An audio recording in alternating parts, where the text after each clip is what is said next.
বাংলাদেশের মিডিয়া জগতে হঠাৎ করে এক ধরনের ঝড় উঠেছে।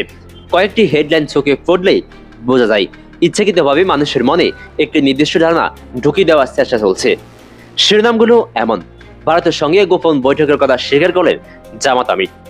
এই একটি লাইনের ভিতরে পুরো গল্পটা ঘুরে দেওয়া হয়েছে। সাধারণ একজন পাঠক বা দর্শক এই হেডলাইন পড়ে কি ভাববে? সে ভাববে জামাত ইসলামী বুঝি গোপনে ভারতের সঙ্গে আতাত করেছিল, ধরা পড়ে যাওয়ায় এখন স্বীকার করছে। কিন্তু এখানে সমস্যা, এই ধারণাটাই আসলে ভুল, বিভ্রান্তিকর এবং উদ্দেশ্য প্রণোদিত। যারা মূল রিপোর্টটি পড়েছেন, বিশেষ করে আন্তর্জাতিক সংবাদ সংস্থা রয়টার্সের প্রতিবেদন, তারা জানেন বাস্তব ঘটনা ঠিক উল্টো। এখানে জামাত কোনো গোপন বৈঠক চায়নি, বরং গোপনীয়তার প্রস্তাব এসেছিল ভারতীয় পক্ষ থেকে। রয়টার্সের রিপোর্ট অনুযায়ী জামাত ইসলামের আমির ডক্টর শফিকুর রহমানের বাইপাস সার্জারির পর একজন ভারতীয় কূটনীতিক তার সঙ্গে সাক্ষাৎ করতে যান। এই সাক্ষাৎটি আয়োজন করছে ভারতীয় পক্ষ। শুধু তাই নয়, ওই কূটনীতিক অনুরোধ করছিলেন এই সাক্ষাতের বিষয়টি যেন গোপন রাখা হয়, যেন প্রকাশ্যে না আসে। এখানে ব্যাকরণের খুব সাধারণ একটা বিষয় আছে। কে অনুরোধ করলো?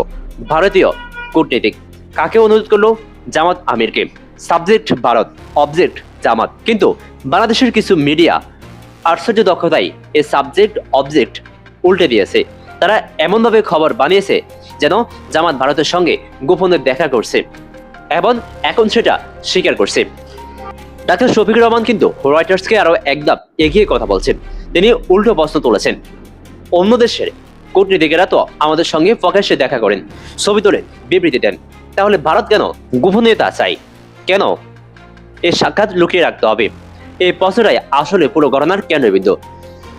যদি জামাত সত্যি ভারতের সঙ্গে গোপন সম্পর্ক রাখতে চাইতো, তাহলে কি তারা আন্তর্জাতিক মানের একটি সংবাদ সংস্থাকে এই গোপন রাখার অনুরোধ এর কথাই বলে দিত?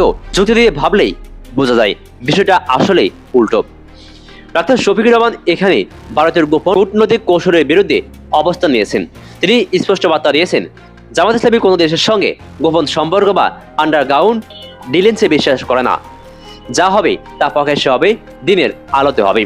এটা অনেকের জন্য অস্বস্তিকর, বিশেষ করে যারা এতদিন ধরে এই গল্পটা বিক্রি করছে যে জামাত আন্তর্জাতিকভাবে কোণঠাসা। তাদের জন্য এই খবরটা ছিল একেবারে ধাক্কা। কারণ বাস্তবতা হলো, ভারত এখন মাঠের বাস্তবতা বুঝতে শুরু করছে। আওয়ামী লীগের রাজনৈতিক পতনের পর বাংলাদেশের রাজনীতিতে জামাত ইসলামী একটি বড় ফ্যাক্টর হয়ে উঠেছে।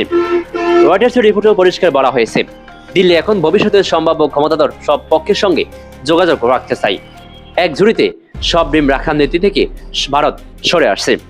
এই বাস্তবতাই জামাতের সঙ্গে যোগাযোগ করাটা ভারতের জন্য স্বাভাবিক কৌশল। কিন্তু পার্থক্য তৈরি করছে ডাক্তার শফিকুর রহমান।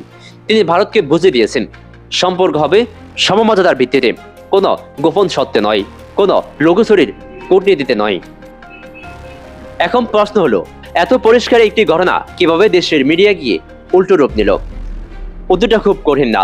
বাংলাদেশের মিডিয়ার বড় একটি অংশ আদর্শিকভাবে জামাত বিরোধী। কেউ বিএনপির ঘনিষ্ঠ, কেউ আওয়ামী লীগের ঘনিষ্ঠ। ফলে জামাত সংক্রান্ত যে কোনো খবরে তারা আগে থেকে একটি নির্দিষ্ট বয়ান দাঁড় করিয়ে রাখে। এখানে জামাতের সবচেয়ে বড় দুর্বলতার সামনে আসে।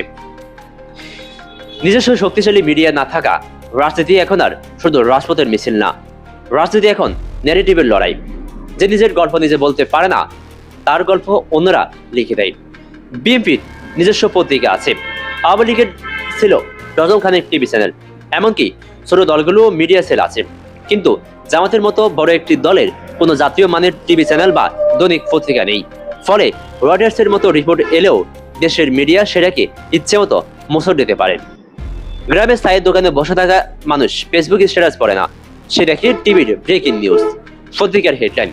সেখানে একবার ভুল বয়ান ঢুকে গেলে পরে হাজারটা ব্যাখ্যা দিলেও ক্ষতি হয়ে যায়। এই ঘটনাটা জামাতের জন্য একটি সতর্ক সংকেত। ভালো কাজ, হাসপাতাল, স্কুল সবই দরকার, কিন্তু তার পাশাপাশি নিজের কথা বলার শক্তিশালী মাইকও দরকার। না হলে সব সত্য বারবার গুজবে পরিণত হবে।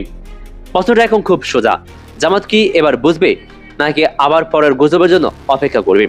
এই সিদ্ধান্তটা আগামী দিনের রাজনীতিতে তাদের অবস্থান ঠিক করে দেবে। দর্শক, আপনার মূল্যবান মন্তব্য কমেন্টের ঘরে জানান। আর এই চ্যানেলে নতুন হয়ে থাকলে সাবস্ক্রাইব করে আমাদের সাথে থাকুন।